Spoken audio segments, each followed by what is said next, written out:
Why did I move here? I guess it was the weather.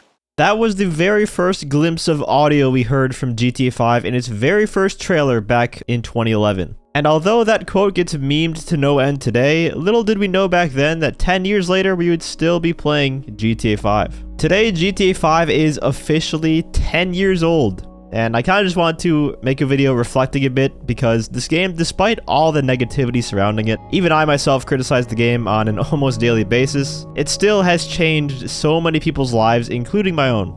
And even though that might sound cringy to say that a video game can change someone's life, think about it. The amount of content creators that have taken off due to GTA 5 and its online mode, the explosion of 5M and how many people make a living either creating content for 5M via live streaming or working to upkeep the servers of 5M themselves. Or perhaps you don't have any monetary incentive and you just like showing your passion for the game and its community in the form of taking screenshots or making mods, stuff like that. There's one thing that's in common with all of us is that it all stems from GTA 5.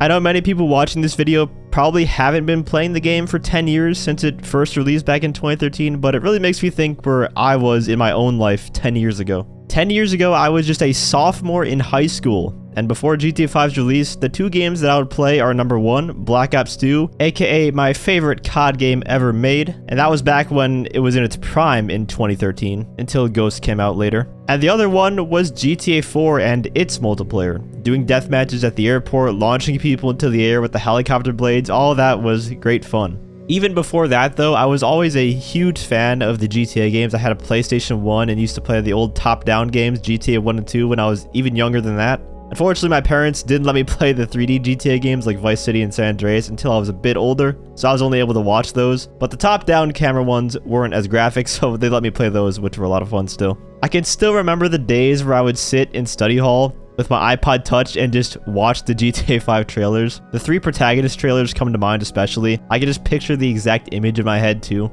I remember the battery on my iPod Touch was so shit, so I had to carry around one of those portable battery charger things and just have it plugged in pretty much all the time, otherwise it would die in like a heartbeat. This was before I got a smartphone. I got a smartphone like the next year after that. And fast forward to when the game finally came out, I was, I think 15 at the time, so I had to get my parents to take me to buy the game. And I can't remember which store I got it from. It was either Best Buy or GameStop, I think. Wait, no. It was actually Kmart. I think that's where I got GTA 5 on the Xbox 360 from. And Kmart has been out of business for a long time now. I don't even know if there are any left today. There might be a couple in various places. But goddamn, I was excited to go home and just pop it in the old Xbox 360. I know most of my playtime is from GTA Online, and at the time I got the game, the online wasn't available yet. But it's still fun to look back on those memories of just getting the game and playing it for the first time, getting into the Bay 9F on the first mission and driving in the game for the first time, experiencing the world, doing the jewelry store heist. There's just something so great about experiencing a new GTA game for the first time.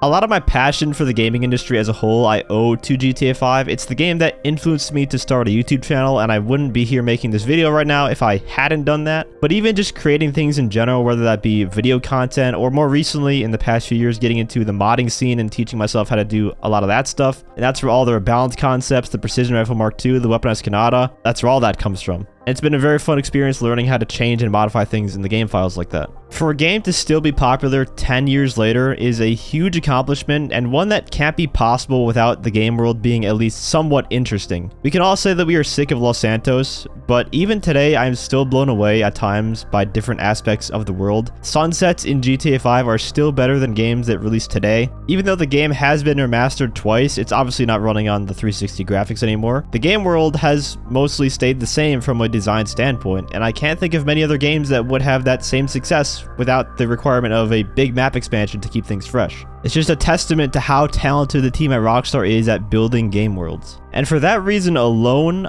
I feel they are very much underselling the importance of the 10-year anniversary of this game. Sure, the protagonist outfits are nice, but they tend to suffer from the same issues that the career progress ones do in that you can't customize them and they default to a stock outfit when you enter an aircraft that puts on a pilot helmet, for instance. The weapon skins are cool, but why are they so limited to only a few guns? How awesome would it be for the money livery to be on the Mark II carbine rifle on top of the Mark I carbine rifle for the people who use the Mark II variant over the original one? I actually made that happen myself. I just applied the texture to the Mark II weapon camo and it looks just fine on the Mark II carbine rifle. Or how about the Employee of the Month livery? Why not apply that to the new SMG, the tactical SMG that just released in the past DLC? It's a little more difficult to apply liveries to Mark 1 weapons because they work a bit different than Mark 2 camos do, but it still looks alright, especially when we already have a weed livery for the micro SMG. Why not give another weapon some love?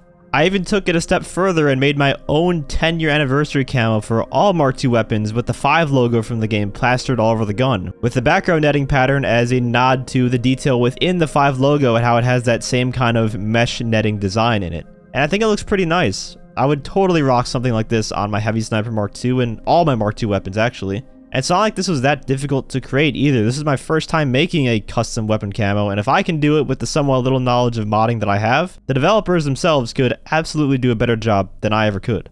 Another idea that I had that I unfortunately couldn't figure out how to make in time for this video was a custom livery for the Hot Ring Hellfire, but I do still want to cover the concept for it. So the Hot Ring Hellfire, the newly released car, has a ton of liveries as it's kind of like a NASCAR, it's a stock car. Imagine a livery based on the 10-year anniversary. It could have the number 10 on the sides for 10 years, maybe an established 2013 written on it near the side skirts, some Rockstar logos and decals on it, and a big logo of the Roman numeral 5 from GTA 5 placed directly front and center on the hood. And you would get that for playing during the event week along with the weapon skins and outfits. That would have been a really cool way to celebrate not only the release of the new car, but also the 10-year anniversary of the game. The current event week for the 10-year anniversary just feels a tad bit underwhelming. So much more could have been done with not even a lot more effort put in. At the time I'm making this video, it's still the 16th, so maybe they have a secret surprise planned for the actual 10-year, but I doubt it.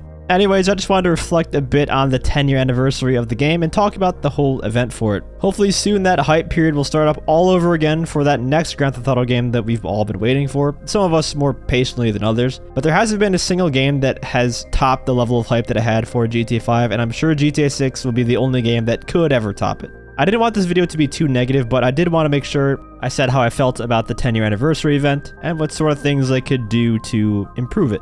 To end on a positive note though, I just want to thank all of you guys for letting me do what I do for a living and for coming out to my streams and watching the content that I put out in my videos. It's always a good time and I really just can't wait to continue doing that as GTA 5 inevitably starts to slow down as we get closer and closer to GTA 6. Let me know down in the comments what your most memorable moment was and what your own story of getting the game for the first time was like. Also, if you enjoyed the video, feel free to leave a like as well as subscribe to my channel for more GTA Online content. I want to give a huge shout out to all my channel members for your support. If you'd like to become a member for some exclusive perks, you can either use the join button or the link that's down in the description. Happy 10-year anniversary to GTA 5, and as always, thanks for watching, and have a great day. A few weeks ago, I was happily retired, sulking by my swimming pool. And my psychotic best friend shows up out of nowhere to torture me over mistakes I made, honest mistakes I made over a decade ago.